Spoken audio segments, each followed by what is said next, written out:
Setelah resmi menjanda, aktris Asri Welas membuat berbagai perubahan pada penampilannya. Beberapa waktu lalu, Asri Welas bertolak ke Korea Selatan untuk menjalani operasi plastik.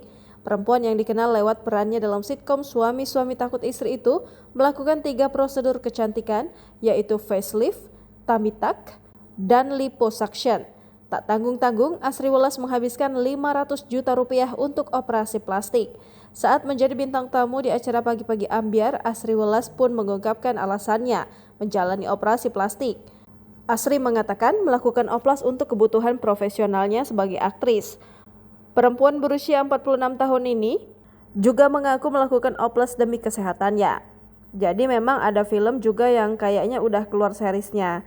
Jadi memang bentuk badannya karena bersama teman-teman yang bentuk badannya bagus. Jadi mengharuskan ya. Iya gitu, jadi ya biar sehat juga, ungkap Asri dikutip dari YouTube Trans TV Official pada Rabu 13 Agustus 2025. Asri Welas pun berharap bisa balik modal setelah menjalani serangkaian prosedur operasi plastik. Asri kembali menegaskan bahwa oplas yang ia lakukan salah satunya untuk kepentingan pekerjaan.